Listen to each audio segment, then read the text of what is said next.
What is up, everyone? Bleeding Blue Podcast, episode 60.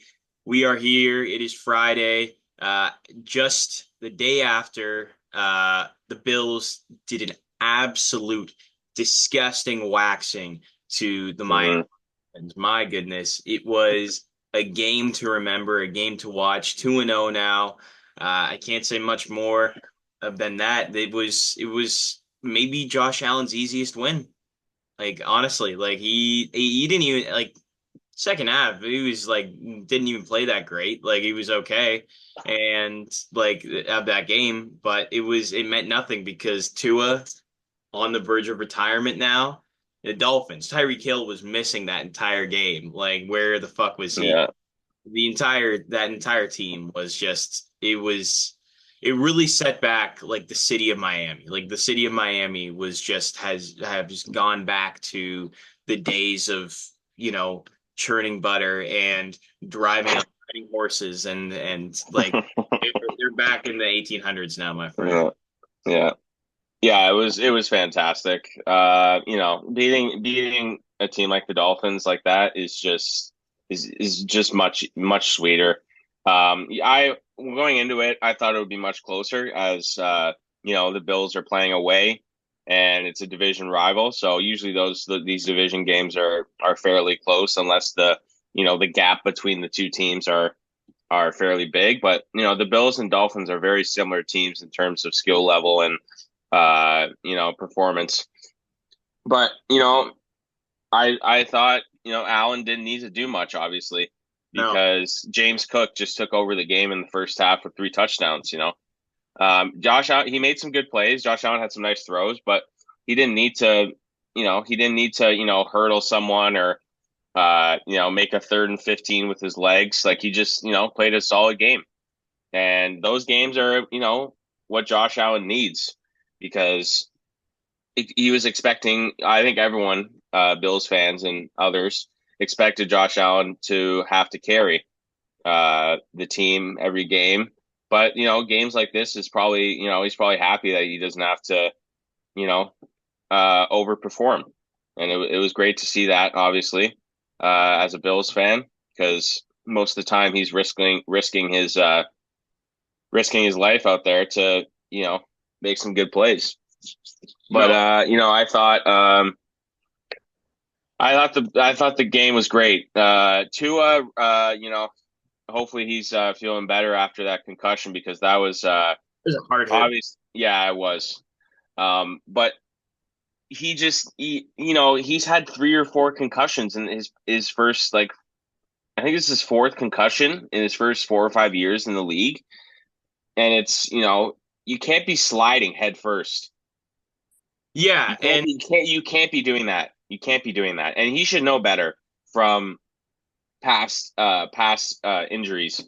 And as an NFL quarterback, you can't be, taking hits unless you're, a bigger body like Josh Allen or a Cam Newton in the past. Like you can't be doing that. So Tua is not the biggest guy out there, and you can't be doing that. And obviously, the league this year, you know, they brought in the Guardian cap. I don't know if you've heard about this, but the Guardian cap is basically just like a thing you put over top of your helmet that makes it, less you're less reactive to hits to the head, and it doesn't, hurt as much. And I think, with Tua's condition, I remember last year when he got injured, or was it? No, it wasn't last year. I think it was 2 years ago. He got injured against the Bengals, I believe. Funny enough, it was on Thursday night also, and it was really bad. And they probably should have, told or considered it to him that he should be wearing the Guardian cap this year because it's, they can wear it. And I think he should have been wearing that from week one.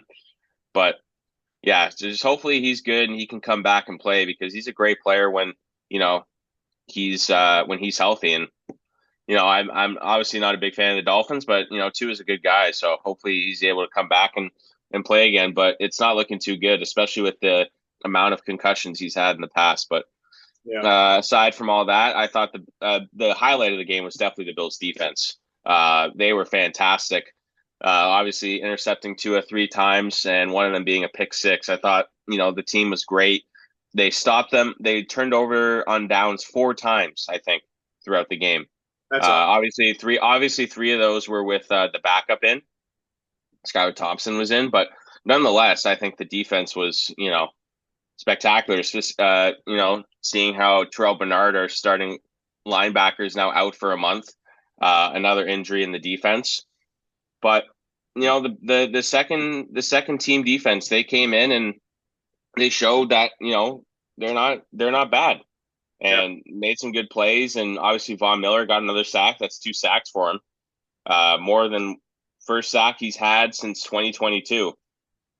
So I think this team is looking on the up, and especially on the defensive side. Obviously, the offenses can produce when need be, as we saw from last week. But yeah, I'm very happy with how the defense played and just a collective performance against a tough team. So So you glad, think happy with the performance. so you think James Cook had a great game. So he's Hmm. said in the predictions, I was saying he's got to be the most important player next to Josh Allen, the MVP of this team. Do you think he's so far doing a good job at living up to that expectation? It's two games, Obviously, yeah, but obviously, he has 200 yards from scrimmage, catching, rushing, and receiving. So, I mean, that's what he's supposed to do. And I don't think he 11 carries for 78 yards on the ground, and he had one catch for 17 yards, and that was for a touchdown. nice. So he's had over 200 yards in the first two games from scrimmage. So, I mean, you gotta give it to the guy. He's playing great, and It I think we should, after, this is his third year. I think you got to sign him to a big contract next year to keep him, because it's he's valuable. probably he's kind of like the next Alvin Kamara, in terms of being able to run on the ground and catch it out of the backfield. So they got to keep him. They got to keep him in the loop. They did, yeah. It was probably the easiest game. Like the Dolphins literally just gave up. Like Hmm. it was after Tua's concussion. I think it was pretty tough to. Yeah, it was pretty rough. Like you couldn't really. Yeah, like there was no effort, there was no care. I think they just dropped from there. Even saw the fans leaving the game. Like the stadium all of a sudden got Yeah. so empty. It was definitely rough. It was tough for them, but hey, Bills get that W on pace still 17-0, my friend. So Yeah. there you go. Yeah. And all three of us, including my dad, all of our predictions are going going according to plan. So we're starting it. We're going off to a good start here for only team that's 2-0 in the NFL. No So way. There's no team that's 2-0. yeah, Bills are the only team that are 2-0. I mean, there's other teams that are 1-0 because they Come haven't played on. in week two. Yeah. I'm Oh just, yeah. I'm just joking around, but yeah, they're the only team that are 2-0 technically. So yeah. Um, I was gonna say, then so for next Monday on Monday Night Football, Bills face the Jaguars. I'm pretty Hmm. sure for that. I think I had them winning as well, the Jaguars. I had the Bills winning. I think it will be a fun game. The Jaguars are a tough team, like the Dolphins.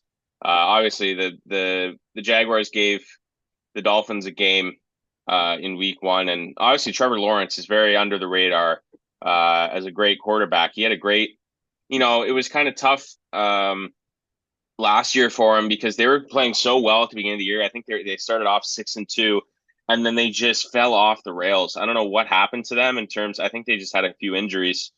ETN obviously on that team. They just signed Gabe Davis, former Buffalo Bill. Mhm. Obviously Christian Kirk. They have great receiver. They have the tools to make it to the playoffs, like they did 2 years ago. They lost the Chiefs in the divisional round, but they still have the tools to win the division. They are in a tough division with Houston and Indianapolis, but they have the tools, man. So it'll be a tough game on Monday night. Um, but yeah, I'm looking forward to it. The Bills have a nice long week to prepare for the game and rest. So yeah, I think they can definitely do it. They can definitely go 3-0. For sure. All right. Well, let's move on to some baseball talk then. Obviously, we had that horrific, terrible third game where we thought we were going to win, but ended up absolutely blowing the shitter. I mean, I was happy with this series because I want the Mets to win. I want the Mets to do well. I want if there's a team that I want to make the playoffs and have success in the playoffs, it's the Mets. The Mets are, they're the gritty underdog team next to the Yankees, whereas the Yankees they can afford any other player. The Mets can too, but still the Mets are they're the heart of New York City, the real heart, because everyone who's a Yankees fan is just basically like a either a racist, a homophobe, every bad thing about society is what a Yankees fan is. I have no problem saying that. Um, and so yeah, so that's what I have to say about that is the Mets. I'm happy that they won. However, they did it. The Jays, the way they lost was in horrific fashion. Maybe some of the worst. So that game. I guess that game against where Bowden Francis threw 8 no-hit innings and then gave the home run to Lindor, and then we lost the game 6-2. That was really tough. That one hurt. That one hurt, but. Yeah. The season has been over for a long time now, and I'm not going to be too disappointed.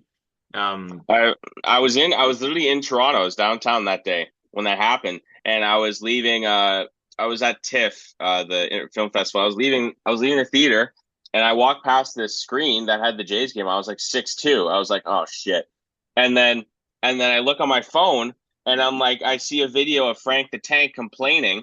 I'm like, why is he complaining when they're up 6-2? And then I look at the box score, and they were up 1-0 heading into the ninth inning, and they yeah, give up 6 straight runs.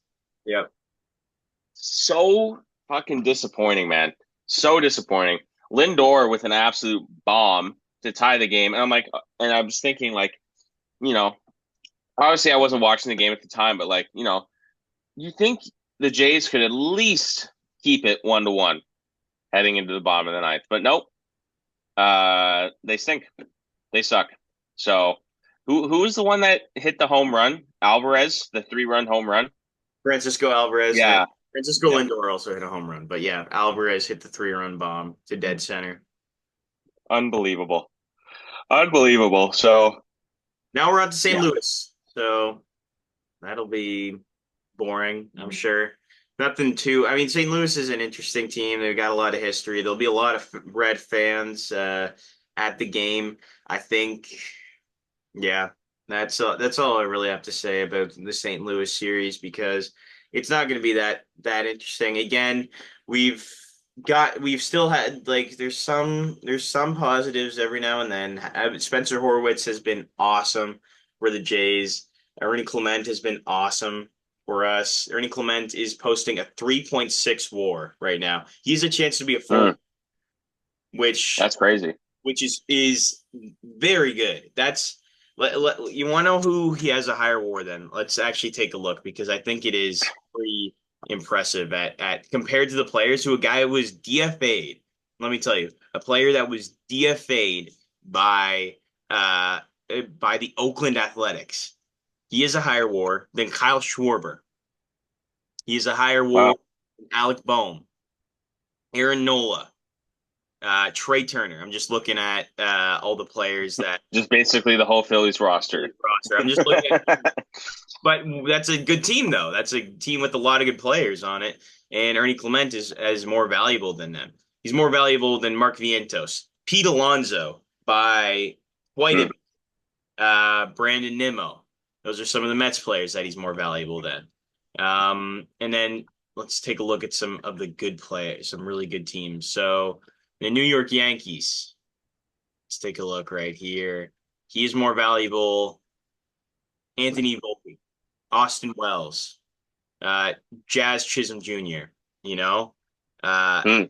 it's a very very good sign for this team. It's great to see, I think, and yeah, like it's impressive. It is definitely impressive that he has been able to be this valuable for the Jays team. He gives elite defense and he hits the ball, and he's been very very important for this Jays team. Hmm.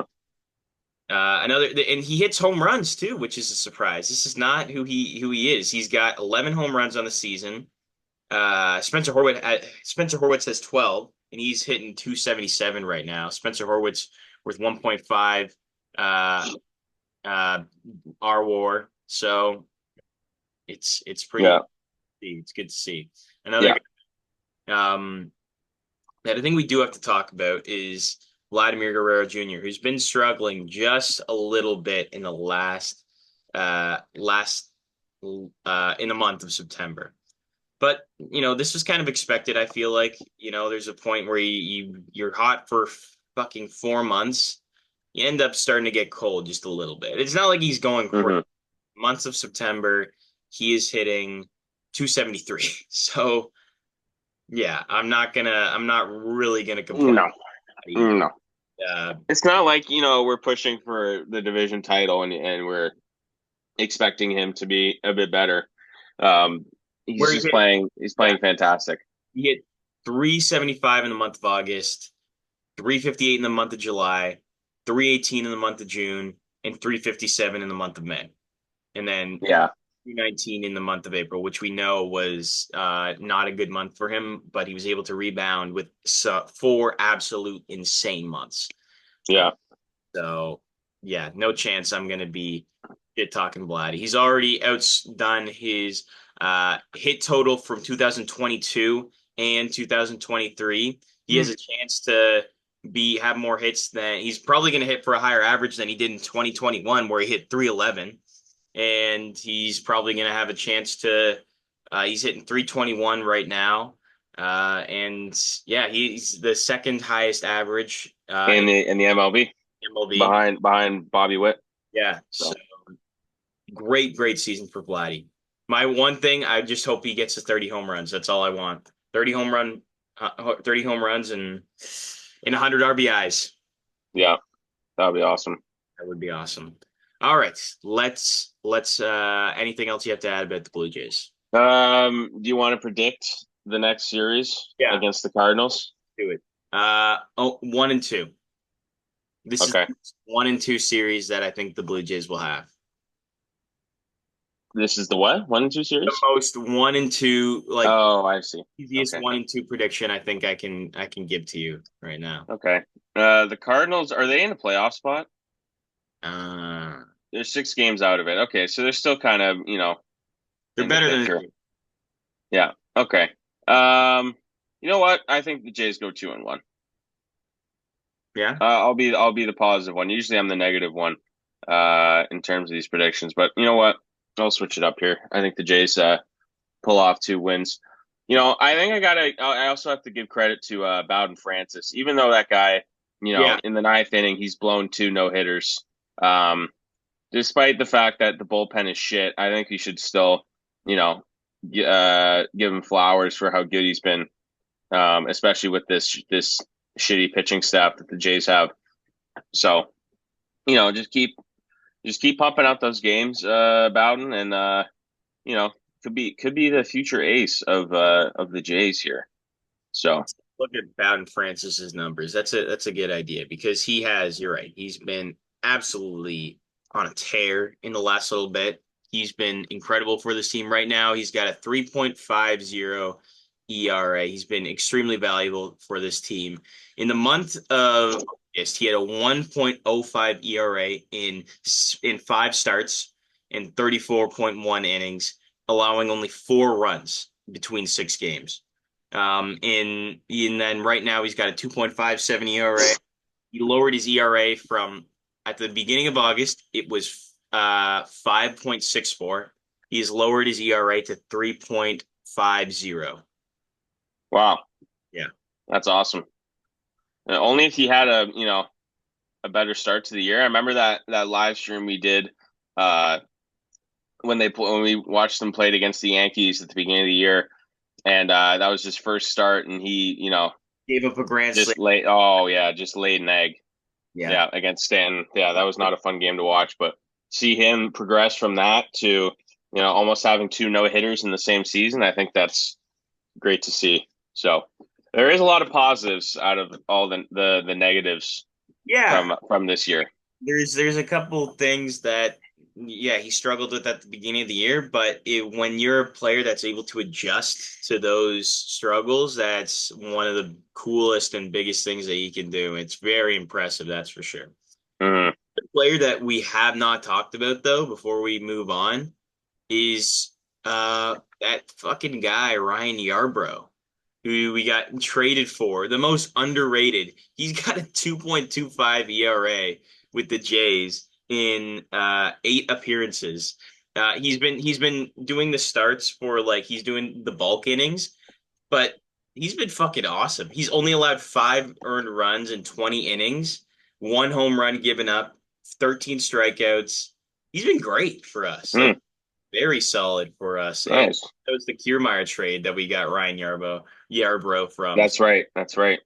I don't know. He has value. Like he does. Like he's definitely got value because he has that crazy arm slot that like nobody understands because he throws the ball like he does kind of what Chris Sale does or Sean Manaea, where he is able to just his arm slots like down here and he goes all the way across and then the ball comes Right. across like in Right. so and it's really tricky on lefties, that's for sure. So Ryan Yarbrough, yeah, good for him. Good for him, man. He's been very valuable for this team. He's great. He's great for yeah, a lot of teams in the last little Yeah, bit. 8 games played, and only 10 hits allowed. It's pretty good. That is pretty good. All right, so let's move on then. Let's begin to talk about our next segment, which we all know is the buy and sell. Yeah. Um, I'll go first. Okay. I'll talk about the buy first, Okay. which is literally a buy, something that you should buy. And I think Okay. a great idea is, and a lot of fun, I've done this, is the $20 tickets at the Blue Jays games is an Hmm. investment that people I don't think get on about enough.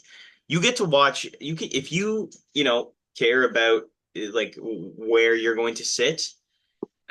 This could be honestly a great place if you want to go early to the games and get a seat in the bleachers.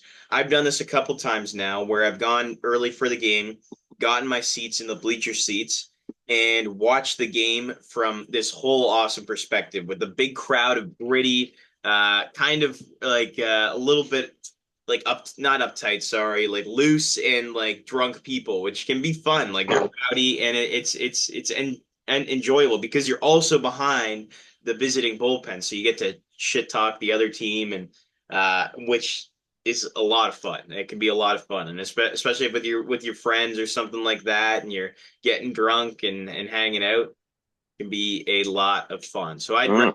that's only for $20, where you get a seat, which is basically on the 100 level. It's first come first serve, obviously, but you can just leave your stuff there. Nobody's Oh, gonna. you talking about that standing room? Yeah, no, no, no, Oh, okay, okay, standing, not standing. Like you okay, can literally say it's the bleachers. They look exactly like bleachers, and they're okay. behind the visiting team's bullpen. You'll see it at the game today. Right, right. You're watching, yeah. So $20 tickets for that, easy. Definitely buy. Highly recommend. One of the coolest things ever. Um, a lot of fun. Hmm. Sell. I sell. This is so I was talking to Ryan about this early before the episode. I've been in some deep shits and deep water with some scams online and just people stealing my things. So my recommendation, and I guess my sell to you, is don't leave your lockers without a lock on them. That's a sell. People who do that will get their stuff stolen. I promise you, it will happen eventually, even if it hasn't happened for months, which happened to me, but it does happen. So my sell would be uh, people who don't lock their lockers. I sell that. I don't want you to do that because what happened to me is not what I want to happen to even my worst enemy was probably the person that stole stuff. So I want things to happen to you, my friend. Right, If I right. saw you, I'm just gonna put that out there. If you see a man with an HP computer, and the background is a giant Blue Jays logo, has Ryan Holmes on it, that's mine. That is mine. And report it to me. Beat the guy up if you need to. Just kidding. Don't do that. But maybe just confront him and say, "Hey, that's my boy Ryan from Bleeding Right. Laptop." And hey, you got his took his $400 too. Give that back too. Yeah. So yeah, don't do that. But thank you. anyone if you do find it. Appreciate it. Yeah, Ryan, your for go. sure. Yeah, that's a tough situation to be in. My buy this week is a good buy. If any of you are movie fans, you should definitely check out TIFF, the Toronto International Film Festival. I think it's starting to end a bit in these next couple of days. I think it ends on Sunday, but I think there's still some open tickets left. If you're a big movie buff like me and Ryan are, um, I went yesterday and the day before to watch some movies. Um, it was fantastic. I went to the Scotiabank Theater downtown to watch it, and it was fantastic. It was great. Had a lot of fun. A lot of people showed out. Um, I met the director yesterday of the movie I saw, Matt and Mara, who me and Ryan actually Yep. also met this summer at our summer school course. Great guy. Yeah, he was. Um, the I movie did was. speak to him, and he answered a question I had, which was Mhm, very, very gracious of him. Good director. mhm. Yeah, Kazik Radwanski, if you want to check him out. Great stuff, great filming. His new movie Matt and Mara is out now, just premiered this week at TIFF. Fantastic story, great sentimental film. You should definitely check it out. Very, very nice, lighthearted. Um, so yeah, if you're a big movie fan, check out TIFF this week. Great stuff going on downtown. And my sell for the week is a hard sell, really hard sell. I think I've mentioned this about just in general, things that don't make sense. I think I've said, but this week in the NFL, the refs have been fucking atrocious, especially in that Chiefs game in Week 1. I don't think I was able to talk about that on Monday, but the refs, I think the first drive the Ravens had, I think the refs called illegal shift or illegal formation 5 or 6 times in one drive. And that they started that at the beginning of the year. They said they were going to fix that and make sure that they crack down on it. But 6 times on the first drive of the NFL season, I think you got to cool down a little bit. And there was some other shady calls. Like I feel like I keep tracking back to the Chiefs game because I'm starting to think that the Chiefs pay the refs off on the side. There's been so many shady calls over the years for the Chiefs, and I think I think back to the defensive coordinator for the Chiefs, Steve Spagnuolo. He tried to call a timeout and he got away with it. Defensive coordinators are not allowed to call timeouts. That's the head coach's job. He got Yeah. away with calling a timeout when you're not supposed to do that. He rushed the referee and called timeout, and then they allowed that. That should be a penalty. But no, because it's the Chiefs and Mahomes is the new Brady of the NFL, they're going to allow it.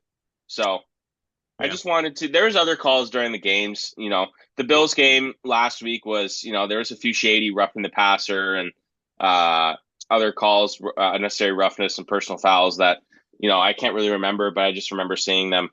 Just starting off the season, just grand. Making these fantastic calls. They got to figure something out, man. And I think a great way to do that is I've heard multiple people say this. That would be a good idea. Is to get the refs to have a post game press conference and ask and talk to the media about why you made this call or own up to your mistakes basically because they don't. They just get away with it and they don't say anything after the game about you know why I fucked up on this or why I didn't see this. Just you got to be better, man. And Roger Goodell, probably the worst commissioner in all of North American sports, is doing nothing about it and just thinks, the NFL is just, at the best place it is. Obviously for him because he's getting loads of fucking money, but these refs need to figure it out because they are horrible at their jobs. Yeah. So, yeah, that's my hard sell of the week, and I'll probably be selling them again during this regular season. You'll probably see it again from me, but yeah, just horrible. And I think I can say, like I said before, and things that don't make sense. I can say that for every North American sport and soccer too. Soccer is a big part of shitty refs, but I think the NHL is probably a bit better in terms of that. But like I know MLB with calling strikes and stuff, that's a big issue. Now they have the replay system, so you can kind of look at it. Other than that, but yeah, it's just horrible, man. Yeah. Every year, there's always something. So I have to address that. I wanted to ask, what games will you be watching this weekend, though? Which will be the big one? I am working this week, sadly, once again. On So, It's tough, bro. So, but yeah, I will be watching the Sunday night game is interesting. The Bears against the Texans. That's going to be a fun one. Caleb Williams against CJ Stroud, two young quarterbacks going at it. Obviously, the Bears, have high expectations going into this year. Same with the Texans, but I'm excited to watch that. I should be able to watch the Chiefs and Bengals game that starts at 4:30. I should be able to watch a little, you know, probably over half of that after I'm done work. But I'm excited. that'll The be a Monday good. night game, the Monday night game, Falcons Eagles. I think the Eagles are going to destroy the Falcons. The Falcons are not that exciting of a team. I think it'll probably be something similar to the Bills game yesterday, just an absolute blowout. But it's the NFL, right? So I'm excited to uh, I'm excited to watch these games this week because the NFL is back, and any football game is a good football game in my opinion. So No, I'm excited. no, And obviously, I don't know if you know this, but this is coming up in a few weeks. They got the London games. So they have games in England, and they're going to have a game in Germany, I believe, this year. They had one last year also, but they're going to have morning games at 9:30 in the morning. So you can now you can watch from 9:30 to 11 p.m. It's going to be a lot of fun. yeah.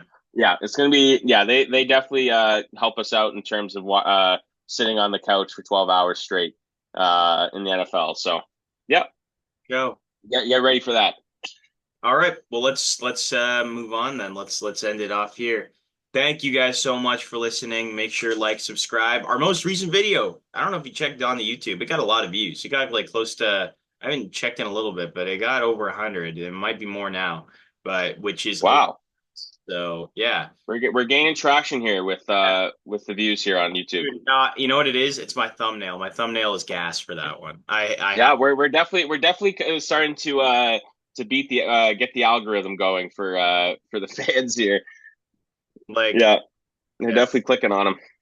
Yeah, so it is a good thing that what we are doing.